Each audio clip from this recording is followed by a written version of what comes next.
Hello everyone, welcome back to the Dork side. It is I, your friendly neighborhood Dork in the road, and today we're in the woods riding the CRF 250L, and I want to talk to you about 5 dual sport safety tips. 5 things you should do before every ride to ensure that you are as safe as possible.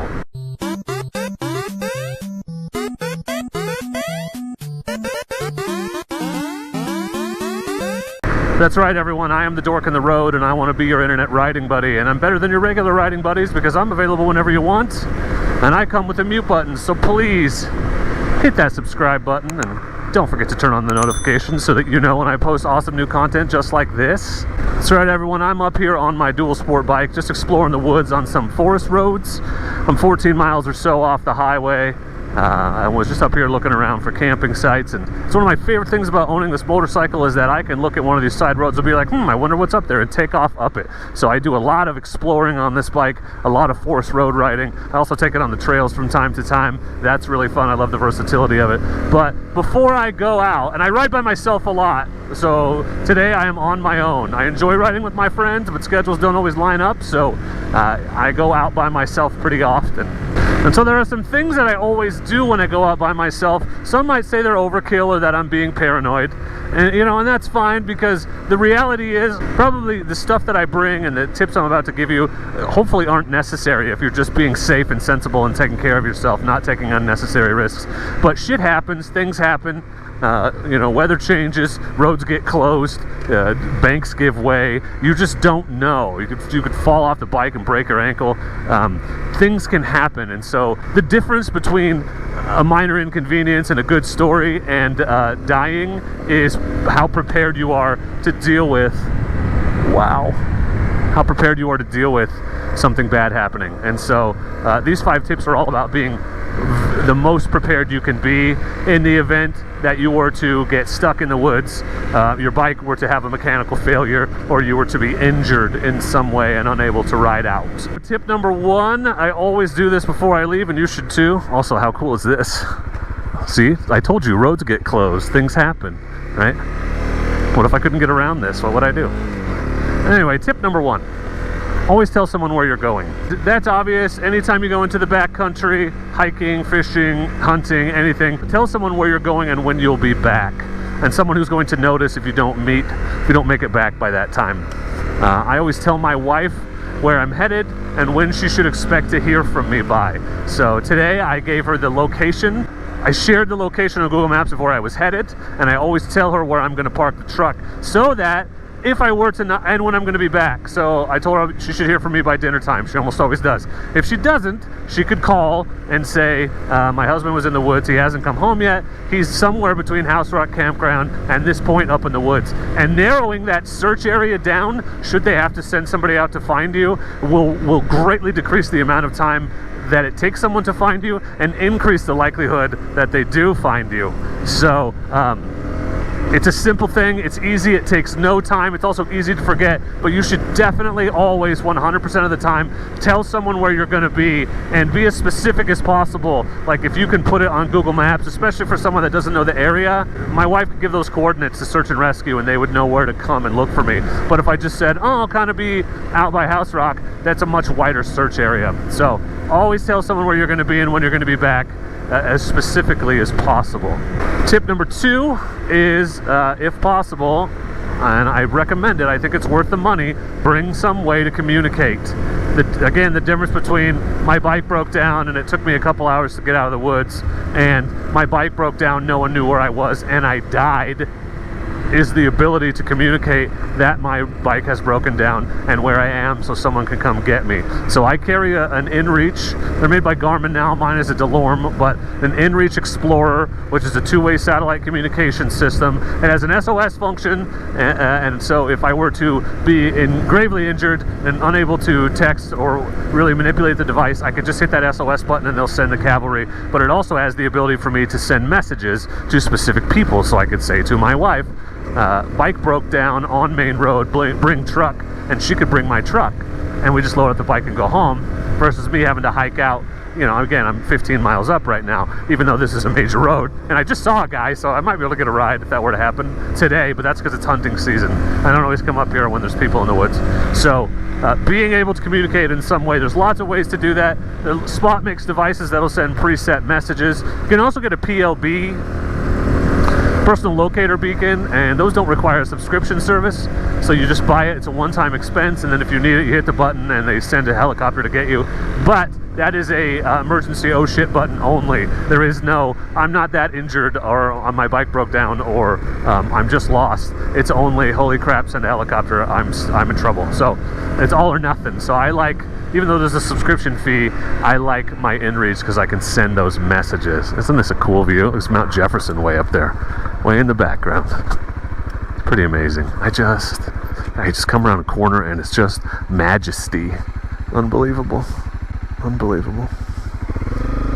All right, number three thing to do before you head out into the woods or into the backcountry on a dual sport adventure is pack survival gear. Plan for every eventuality. Do you need all of your camping gear? No. Are you likely to have to use it? Probably not. I carry survival gear on my bike in my giant loop saddlebags, and I never have to take it out, and I hope I never have to. But if the time comes when I do, if I get stuck out here, it's going to be really nice to know that I have the ability to build a shelter and make a fire and purify water. So those are probably the three most important things for you to make sure that you can do. Like a little pond down there. That's just a meadow. It's a marsh. Yeah. So I carry a silky saw, and a silky saw is also useful for clearing roads if small trees have fallen. Silky saw, I have a survival knife, a real one, not a shitty one with a hollow handle, with a fire starter and a whistle, and it also works as a saw. And I have a tarp with paracord, and I have a life straw, and I carry water on my back. So I can purify water, I can carry water in my hydration pack. I can cut wood, I can baton it down into burnable pieces, and I have a lighter and a fire steel so I can make a fire, and a tarp so that I can get out of the elements if need be. And that's useful if I just want to stop and sit in the shade for a while. It's nice to have that tarp. It doesn't always have to be all or nothing. So it's nice if stuff has more than one use. You know, if I want to come up here and have a campfire in the winter, of course, I have all the stuff to do that too. So it's multi-useful. But bring that gear. Bring a little bit of extra food. Make sure you have water. Those are just essentials that you should be carrying anytime you go into the backcountry. So bring the right gear. That's important. Number 4 is dual sport motorcycle specific.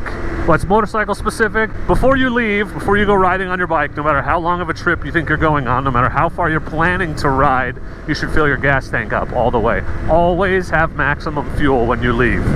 But darken the road. What if I'm just going up 5 miles and back?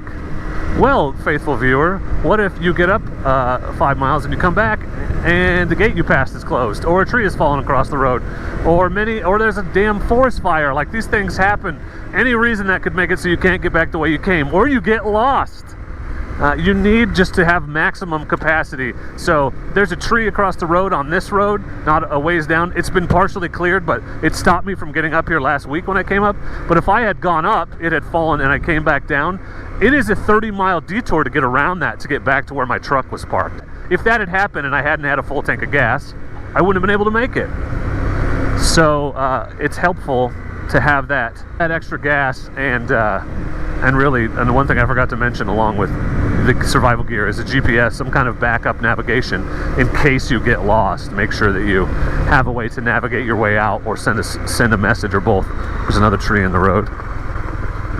And then finally, this is less of a thing you do beforehand and more of a thing you do while you're up here. And it's kind of a given, but you know, people make dumb decisions sometimes. So it's worth saying out loud, and that is, don't be an idiot. Ride your own ride safe, don't take unnecessary risks. 15 miles in the backcountry where no one knows exactly where you are. So I've been up here on rides. I have chosen not to attempt obstacles or rough roads that probably were well within my ability, because you know, of all the time I've spent on the trails and stuff. That's pretty, but I don't take unnecessary risks when I'm up here by myself, because all it takes is one stupid screw up, and then suddenly all that gear that you thought you'd never need becomes very necessary if you're injured. So When I'm with my friends, when I have somebody with me, I'm a lot less risk averse. We try a lot more different things. That's why I'm trail riding. I work, do more stuff that I would never attempt on my own. But when you're by yourself, don't take unnecessary risks. Don't ride fast up to a jump that you don't know what's on the other side.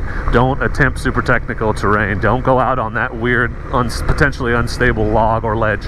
Just don't. Make good decisions. Stay safe. I want you to go home to your family, and so do they. So this hobby, this obsession, this passion, riding, is amazing, and it's super fun. I'm so glad I get to do it. And it's not dangerous, but it can be if you don't take the right precautions. Just because people don't get lost or die frequently doesn't mean it's not dangerous, because just the farther you get from the main road, the more dire the consequences are of something bad happening. So you just have to take it easy, take care of yourself. So those are the 5 things. So if you have anything to add to the list, anything that you always do before you go out, please let us know in the comments. Let everyone else learn and benefit from your experience. But for now, I just want to say thank you very much for watching. Thanks for coming on this adventure with me. And as always, please do not forget to be excellent to each other. Thank you. Excellent! So make sure you tell someone where you're going to be and when you're going to be back. Bring your survival gear. Fill up your gas tank. Shit, what's the other one? Bring your survival gear. Fill up your gas tank. Tell someone where you're going. Bring gear. Fill up your gas tank. Don't take some unnecessary risks. Number 5. Oh, and bring communications. Bring something to communicate with. So those are the 5.